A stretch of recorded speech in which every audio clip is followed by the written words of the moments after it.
आज हम बात करने वाले हैं CISF फायरमैन के बारे में, जिसकी अब डॉक्यूमेंट्स की बारी आ चुकी है। तो फ्रेंड, जितने भी मेरे भाई हैं इसमें सिलेक्टेड, उनको बहुत बहुत धन्यवाद कि आपका रिजल्ट सक्सेस, आपने एग्ज़ाम को क्वालिफाई कर लिया है। अब बारी आती है आपके डॉक्यूमेंट्स की वेरीफाई के लिए। तो डॉक्यूमेंट्स वेरीफाई से सबसे पहले आपको जानना होगा कि आपके पास कौन कौन से डॉक्यूमेंट, इंपॉर्टेंट डॉक्यूमेंट्स हैं जो आपको लेकर जाना है और बनवा कर जाना है। ठीक है, एक एक चीज़ की बात करेंगे। मैं आपको बता दूं, अगर आप मेरे यूट्यूब चैनल पर फर्स्ट बार आए हैं तो प्लीज़ चैनल को लाइक और सब्सक्राइब जरूर कर दें, इसलिए कि आप ही लोग के सपोर्ट से आज 1,21,000 से प्लस सब्सक्राइबर हो चुके हैं। बस आप ही लोग जो नए आए हैं प्लीज़ सब्सक्राइब और वीडियो को लाइक जरूर कर दीजिए, जिससे कि आने वाले हर अपडेट सबसे पहले आप तक हम पहुँचा सकें। तो इसमें हम बात करेंगे आपको टोटल 9 डॉक्यूमेंट्स में, जिसमें आपको ज़रूरी है, जो आपको लेकर जाना है। ठीक है, तो चलिए एक एक डॉक्यूमेंट्स की ओर चलते हैं। कहीं भी डाउट हो आप कमेंट जरूर करिए, कमेंट का रिप्लाई आपको जल्द से जल्द दिया जाएगा। मैं आशा करता हूं कि मैं जल्द से जल्द कमेंट शॉर्ट्स वीडियो में ही देता हूं। अधिकांश में आपको जो भी कमेंट का रिप्लाई आता है शॉर्ट्स वीडियो में आपको हम प्रोवाइड कर देते हैं। तो फ्रेंड, जैसे कि अब आपको डिस्प्ले पर यहाँ दिख रहा होगा 10th मार्कशीट। ठीक है, तो एक बात बता दें, आपको 2 मार्कशीट दिख रहा है, CBSE बोर्ड और एक स्टेट बोर्ड। तो जितने भी हरियाणा, पंजाब, उत्तराखंड, बिहार, झारखंड जितने भी स्टूडेंट होंगे स्टेट बोर्ड वाले, उनका सर्टिफिकेट अलग रहता है। ठीक है, और CBSE वाले का फॉर्मेट अलग। लेकिन अब तो नया में भी PDF में शॉर्ट्स आपके छोटे PDF मार्क्स आ रहे हैं, यानी CBSE वाले के। ठीक है, E4 साइज में। पहले तो बड़ा आता था, इसलिए मैंने आपको बड़ा वाला भी लगा दिया, और ये स्टेट बोर्ड वाला है जो है। अब हम इसमें बात करते हैं सबसे इम्पोर्टेंट चीज़ की। पहले आपके 10th का मार्कशीट लगेगा, सबसे इम्पोर्टेंट। और एक और बात जो आपको मैं बताऊंगा, ये आपको सही होना चाहिए, यानी आपके नाम, father's name, mother's name, date of birth ये सही हो। वरना आपका एग्ज़ाम क्वालिफाई करने के बाद भी अगर आपका सही नहीं है तो आपकी प्रॉब्लम आ सकती है। ठीक है, चलिए 10th का मार्कशीट की बात हो गया। सबसे पहला मैंने आपको बता दिया, पहला आपका 10th का मार्कशीट। फिर अब दूसरे बात करते हैं 12th का मार्कशीट। ठीक है, दूसरा डॉक्यूमेंट्स आपका क्या लगेगा, 12th का मार्कशीट आपको लगने वाला है। ठीक है, 10th और 12th का मार्कशीट। फिर अब 12th का आपका, सॉरी यहाँ 10th का आपका सर्टिफिकेट, यानी आपको मूल प्रमाण पत्र, जो हिंदी में हम लोग बोलते हैं, या CBSE वाले को आपको दिख ले, CBSE वाले को तो उसी टाइम मार्कशीट के समय ही आपको मिल जाता है। ठीक है, और बिहार बोर्ड हो, यूपी बोर्ड हो, झारखंड बोर्ड हो, उस सबको 1 साल बाद होता है। उसको ओरिजिनल सर्टिफिकेट बोलते हैं, मूल प्रमाण पत्र बोलते हैं। ठीक है, आप जो बोले, लेकिन ये ओरिजिनल सर्टिफिकेट होना चाहिए। ठीक है, तो कितने डॉक्यूमेंट्स हो गए, 4 डॉक्यूमेंट्स अभी तक हो चुके हैं। ठीक है, ये आप देखिए। उसके बाद बारी आती है 10th का और 12th का। तो 4 डॉक्यूमेंट्स आपके हो गए, 10th का मार्कशीट, 10th का ओरिजिनल, 12th का मार्कशीट, 12th का ओरिजिनल सर्टिफिकेट।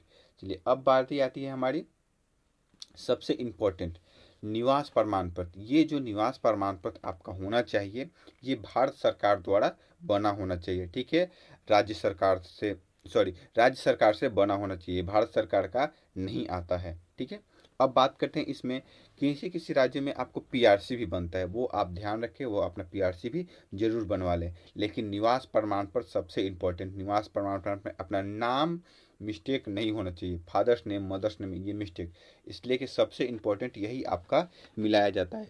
अब तो निवास प्रमाण पत्र में जहाँ यहाँ बारकोड देख रहे हैं ना, यहाँ अब यहाँ साइड में आपको यहाँ पर फोटो भी आ गया है। ठीक है, तो इसलिए आप जो आपका निवास प्रमाण पत्र बन रहा है अब फोटो वाला भी बन रहा है। ऐसी कोई बात नहीं है कि आपका फोटो है और नहीं है, किसी किसी राज्य में लागू है, किसी राज्यों में भी लागू नहीं है।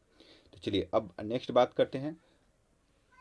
अब भारत सरकार से बना हुआ OBC certificate, SC ST certificate, EWS certificate, ये आपका सर्टिफिकेट होने, यानी कास्ट के बारे में बात कर रहे हैं।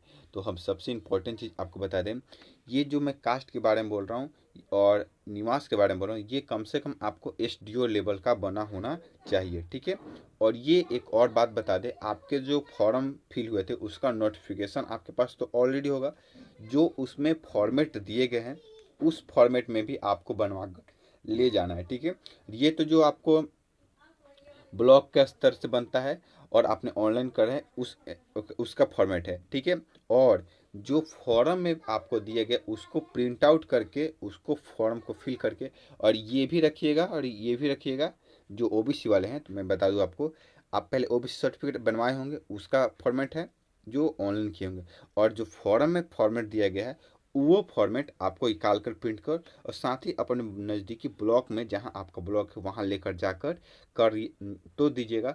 तो सीईओ को वहाँ जो होंगे वो साइन मोहर करेंगे, नहीं तो आप ऐसे फॉर्मेट पर साइन करिएगा करवाइएगा तो वो नहीं मानते हैं। लेकिन वो ये फॉर्मेट वाला भी और फॉर्म में जो फॉर्मेट है उस दोनों फॉर्मेट को ले जाइएगा तो आपका काम एक दिन में हो जाएगा और आपका बन जाएगा, ऐसा कोई दिक्कत नहीं होता है। चलिए अब बात कर ले, हम टोटल 5 हो गए आईडी। अब बात करते हैं हम छठा आईडी। छठा आईडी में सबसे इम्पोर्टेंट आईडी है आपका आई कार्ड। आई कार्ड में आपको छठा आईडी में आई कार्ड में आपको जो पैन कार्ड हो, आधार कार्ड हो, वोटर आईडी कार्ड हो, कोई भी हो, लेकिन वो भारत सरकार या राज्य सरकार द्वारा मान्यता हो, ठीक है, जिसपे आपका सही तरीके से नाम, date of birth, father's name और आपका एक तस्वीर हो। ये आजकल तो PAN card Aadhaar card compulsory है जो आपके पास अवेलेबल है, इसमें कोई दिक्कत आने वाली नहीं है सारे दोस्तों के लिए, ठीक है। उसके बाद बात करते हैं, अगर आपके पास एनसीसी सर्टिफिकेट है, ठीक है, क्या है एनसीसी सर्टिफिकेट, जो एनसीसी किए हैं उनका सर्टिफिकेट है तो आप जरूर ले लें, ठीक है। वो क्या होगा, जो आपको एनसीसी है तो वो जो छूट मिलेगा वो आपको मिलेंगे। अब एक और बात आपको बता दें, ही सुन लीजिए, जिन भाइयों का हाइट चेस्ट में जो छूट मिलता है, अगर आप हिल एरिया से हैं, ठीक है, नक्सल एरिया से हैं, उसके लिए आपको जो छूट मिलता है उसका डॉक्यूमेंट्स ज़रूर बनवा लें। अगर आपने वो डॉक्यूमेंट्स नहीं बनवाए हैं तो आपको प्रॉब्लम आ जाएगा, आपको छूट नहीं मिलेगा। अगर आपका हाइट कम है तो अगर आपने वो सर्टिफिकेट नहीं बनवाए हैं तो आपको प्रॉब्लम आएगी और वहाँ से आप निकाले जा सकते हैं, ठीक है। और हम बात करते हैं जन्म प्रमाण पत्र। अगर देखिए आपको डेट ऑफ बर्थ प्रूफ मांगता है, अगर आपके पास जन्म प्रमाण पत्र है तो अच्छी बात है, नहीं है तो कोई टेंशन नहीं है।